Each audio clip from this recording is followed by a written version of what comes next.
Hey guys, so I'm finally making this reaction video for, not reaction video, I guess, answers to question answering, to questions to, no, answers to the question that you guys asked me. There we go. Oh, that's so slow. Okay, so, yeah, anyway, these first set of questions are K-pop related questions, so here we go. What was the first K-pop song you ever listened to that got you interested in the genre and Korean culture? Well, the very first K-pop song I ever listened to was in the seventh grade. Um, it was at a talent show actually, and these three girls, they were eighth graders. Um, these three girls, actually, I'm friends with two of them. One's name's Ashley, another is Sabrina. But anyway, the three of them performed a song together. It was called "I'll Be There" by mm, Sweet Tea. It's a really old song, obviously, because it was in the seventh grade. But that was the very first K-pop song I'd ever heard.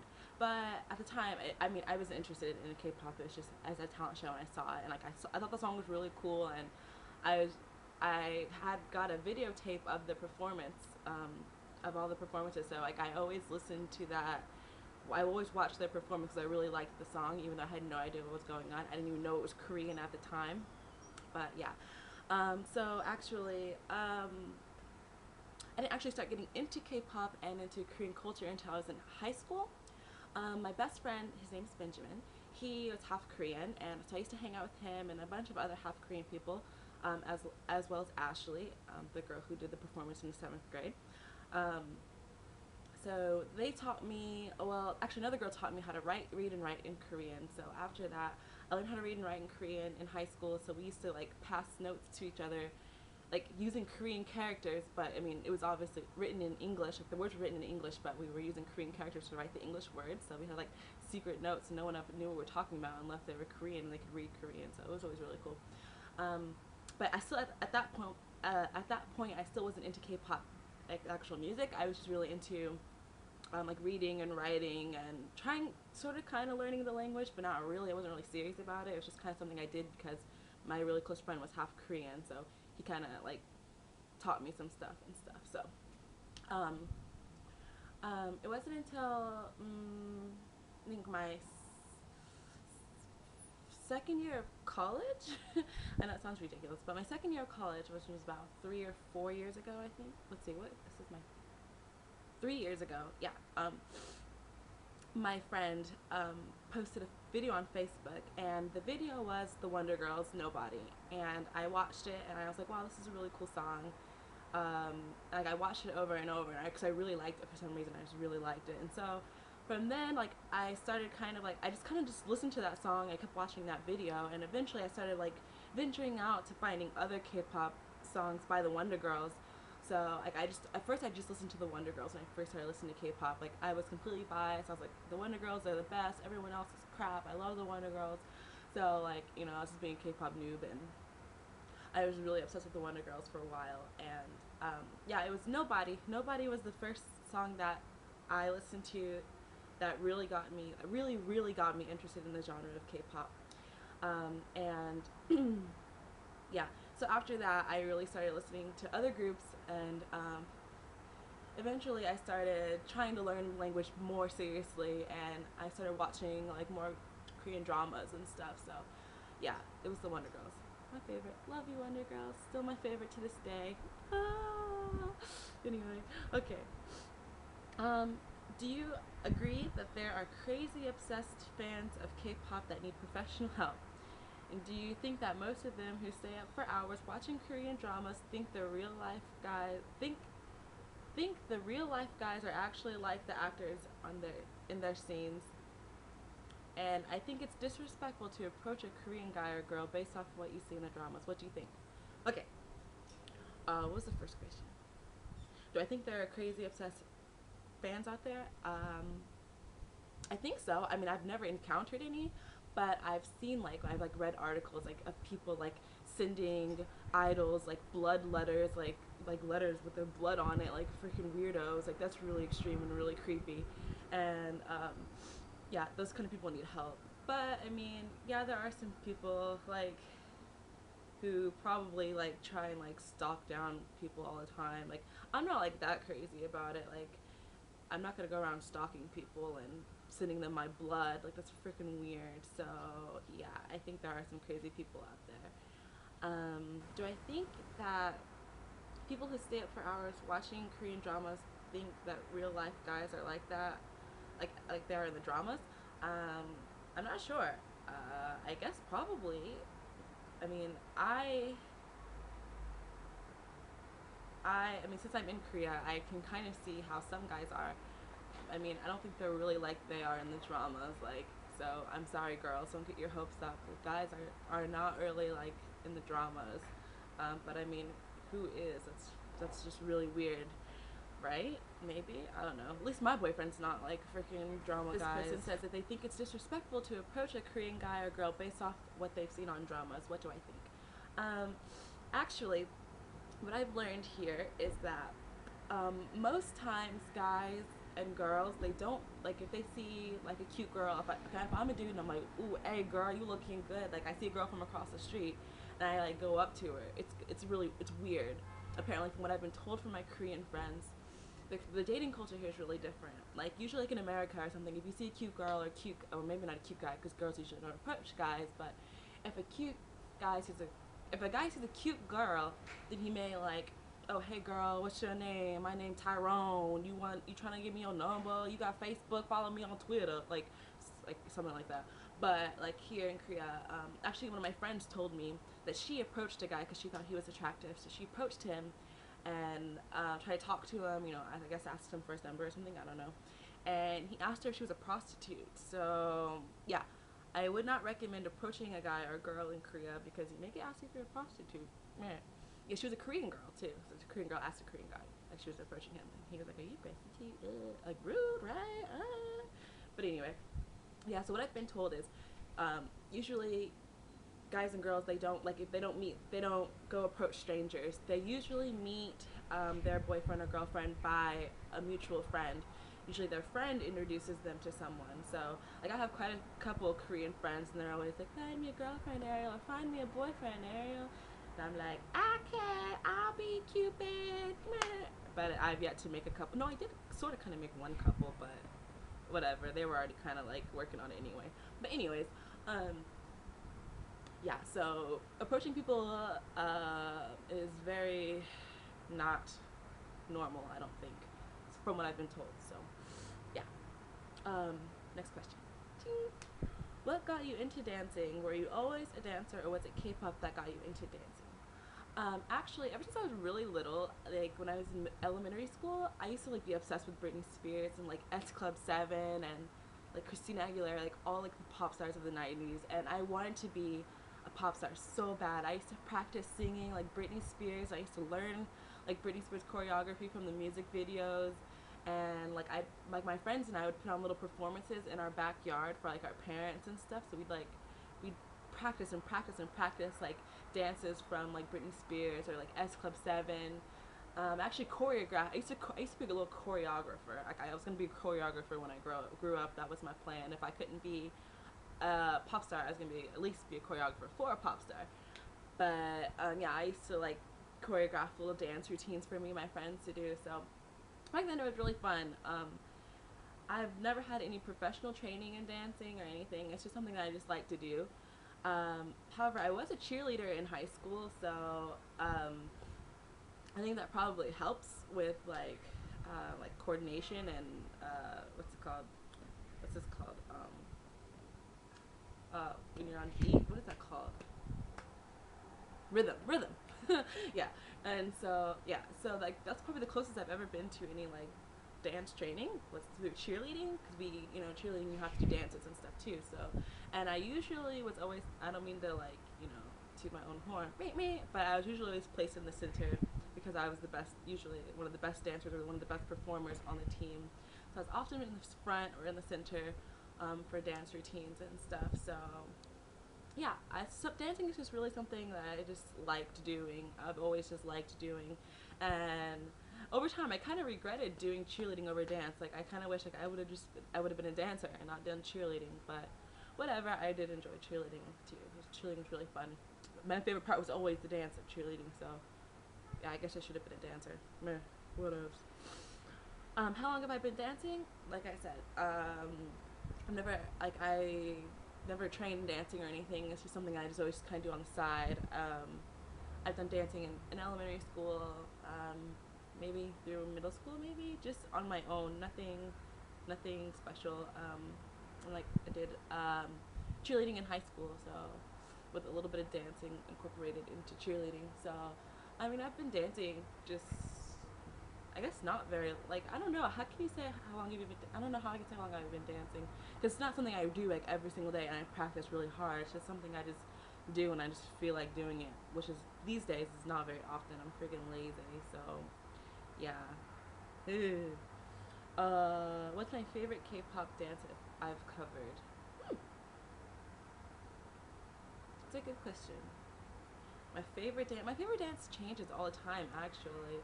Like at one point, my favorite dance was Sisters, How Dare You, and then at one point, my favorite dance was Be My Baby by the Wonder Girls, and then at one point, my favorite dance was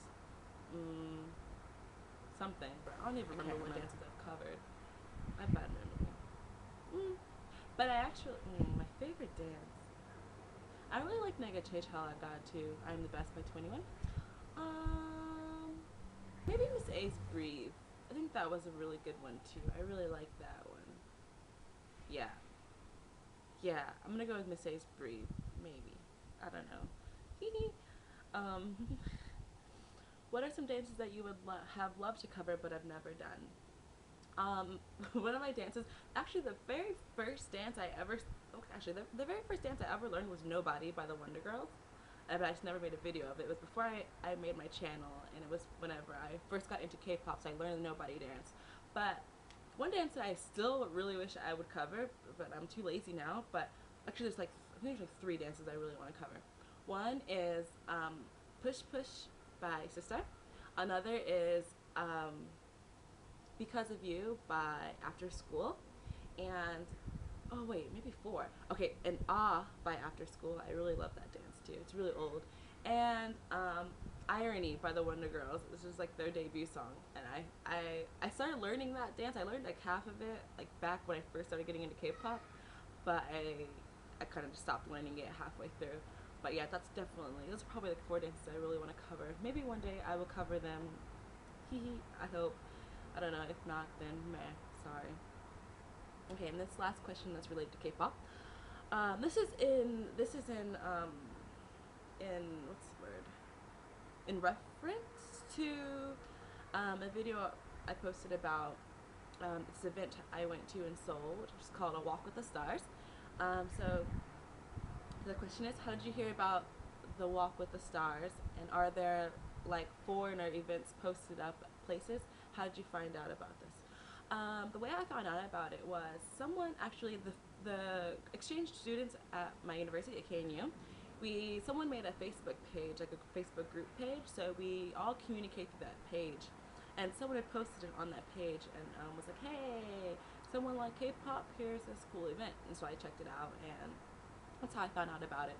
But it was actually through like one of those travel like Korean government travel people, like people who try to get people to come to Korea.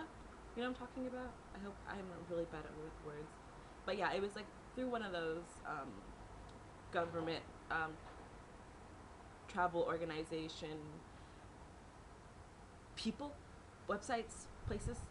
Yeah, so you could probably find like stuff like that if you search for it, just Googling it. Hopefully. I don't know. I've yet to find anything else though. But usually whenever I find things, it's because someone posted it on Facebook and I see it. Yeah, so, yeah. And a couple questions about my hair. Someone was wondering if my hair is natural, meaning free of a relaxer. No. Very no. I use relaxers. I have to use relaxers. My hair is really thick, and if I did not have a relaxer, I just don't know how I would be able to manage my hair. Yeah, so yes, I do have a relaxer, and I usually just get a relaxer. It's like one of those box relaxers that you can just get at Walmart or something. Where do I get my hair done? At a regular Korean salon or foreign salon like in Itaewon. I get my hair done. I usually do my hair myself. I've only gotten my hair done once since I've been in Korea, and it was at I guess, a foreigner salon. Um, it was near, there's like a military base in my city, so it was near the military base. There's quite a few, like three or four black salons that are owned by like Ethiopian women, like people from Africa and stuff. So they're like African ladies, and I just had her do my relaxer, and that's it. Um, yeah, if I went to like Itaewon, which is in Seoul, right? I think, yeah, that would be really expensive because from here to Seoul by the KTX train, which is the fastest train, it's $40, usually 40 to 50,000 won, um, to go there, and then you have to pay 40 to 50,000 won to come back. So it's really expensive to go to Seoul. So I probably would not go there to get my hair done. I usually just manage my own hair with just my straightener. I have a cheese straightener, and I use WEN, um, conditioner, and that's about it. That's about it. Yeah, so I style my own hair, which is usually not styled because I'm lazy. But today I actually did some curls with my cheese straightener. Zoop, curl my hair with my straightener. Ah. Okay, anyway. And did they color your hair? No. Well, like in a couple like videos ago, I posted that I'd colored my hair, but actually I colored my hair back to black again. So before it was like a brownish color, but I colored it again. I don't know if you can tell or not, but now it's dark again. And no, I colored my hair. I colored my hair by myself. I just used a box color that I got at Home Plus, I think, which Home Plus is like the equivalent of Walmart or like Target or something in the States. So yeah, I just went to Home Plus and just got a box of color and colored my hair myself. So yeah. Someone asked me, have I gone, well, this isn't hair related, but it's beauty related, I guess. Have I gone to any skincare places? And if so, did I buy anything? Yes, I've been to a couple. Mostly I go to the face shop because it's right in front of, like, there's a crosswalk right in front of the main campus. And I usually go to the face shop because it's right there at the crosswalk. I mean, there's the face shop, like Etude House, Atrium, and Essence something. I don't know. There's like 5 Nature Story. There's about 5 or maybe 5 or 6 beauty shops right like in front of like the main campus area. But I always go to the face shop because it's right there and it's the cheapest one because I'm cheapo. At least it's cheap. But then again, I've only been into the face shop and I've only been into Etude House, and the face shop I believe is cheapest. And I haven't I haven't really bought any skincare stuff from the face shop. I've bought these little face mask packs, and they've got like different like flavors or whatever. But these are really cheap. They're only 1,000 won each, which is only $1. So they're like $1 each. And so this is the only skincare stuff I've actually bought since I've been here. Usually when I go to the face shop, I buy like nail polishes. I have really cheap nail polishes and like cute like nail stickers and stuff. So I usually go and buy nail stuff. And I actually bought this lipstick. It's pink. I don't know why. I'd never worn lipstick ever, but I thought this lipstick was cute, so I decided to get it. I don't know if it's actually cute or not, but inside my mind it's cute. So yeah, anyway. So I bought this lipstick and I bought these face packs. And I bought some other stuff, just random stuff. What do you want? Jihoon's creeping on me. I bought some other random stuff. Like I said. Anyway, but usually when you go to like the skincare shops, they usually give you free stuff. Like I went to Etude House once and I got some stuff from my friend for her birthday, and so they gave me some like freebies, like some samples of stuff. I don't know what it is, but this is some collagen moistful emulsion, whatever that means. I don't know, and some facial freshener, and some more cream, a little packet of cream, and some Wonder Pore Clay Clear. I guess it's the face cleaning crap. And here's a sleeping mask from the face shop that I got for free. And here's some sort of chia seed lotion that I got from the face shop, and some chia seed toner, I guess. Toner. Yeah, toner. Yeah, so usually I get all this little free stuff and these little packets of free stuff, and like I've gotten some BB cream and stuff. I don't know why they give me BB cream, because BB cream is colored and it's like a foundation, and my skin is very dark, and Korean skin is very light, so I don't know why they give me BB cream, because I cannot put it on my face or I'll look like a freaking ghost. But yeah, and my friend got me some face wash. I think it was from Atrium, which is like another type of beauty shop. And yeah, I don't really know how any of this stuff really works, because I mean, to be quite honest, I have fairly nice skin. I usually don't have like pimples or any breakouts or anything, unless maybe I usually get like a pimple or one or two pimples when I'm like about to start my period or something, but that's usually about it. And I don't use this stuff daily, so I really don't see a difference when I use it. I just kind of use it whenever. And these, like I said, I get them for free whenever I spend like, I think like $20 at the face shop. They give you like a couple packs of these for free, and like some of these like little small packs of stuff. But yeah. Anyway, all I really buy from skincare shops are like lipsticks, or not. Well, in this one case, I bought a lipstick, but usually just like nail polish and stuff. I'm not really big on makeup. I did, however, buy this mascara from Etude House, which is this like 1, 2, 3 step mascara. Lighting is probably getting crappier and crappier as we speak. But anyway, this mascara here is from Etude House, and it's Lash Perm 3-step volume mascara.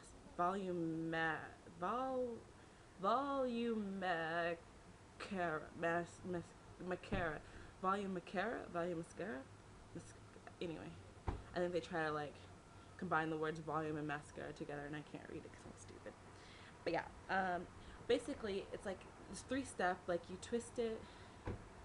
Here's like a little stop thing. You twist it, and there's step 1, and you just apply it, and then you twist it again to step 2, apply, step 3, apply. And the first time I used it, I was really like, wow, this mascara is really nice. But then, like, this whole time I've been trying to figure out, like, how is twisting this mascara making a difference? Because, like, they put on the first level, like, when you put on the first step, it's like, you know, you put on your coat, and then the second step you put on more, and, like, your lashes get bigger. And the third step you put on more, and then they're, like, super big and, like, curly. And I'm like, how is this possible? Like, it's the same tube. Is like the formula mixing differently? Like, I don't understand. Is the brush changing? But then I realized, like, at step 1, okay, when you pull it out, this is gonna be really hard for me to explain, but you know how, like, well, girls, you know how when you pull out the brush, there's kind of like that stopper on the inside, so it kind of takes off all the excess mascara off the brush? Yeah, okay, the first step is really like the stopper is kind of like tight. The second step, the stopper is like looser, so you get more on the brush. And the third step, it's like basically not there. So basically what you're doing is just clumping on a whole bunch of mascara, and they just tricked you into thinking you're putting on some special stuff, which is really not that special at all. It's just a bunch of mascara like you're just putting on. So after I figured out the trick, I was no longer impressed with this, but it's still really nice though. And it's kind of expensive. I think it was like, I want to say like 15,000 won or something like that, which is kind of crazy, which for me, because I'm cheap, like I said before. But anyway, enough of that stuff.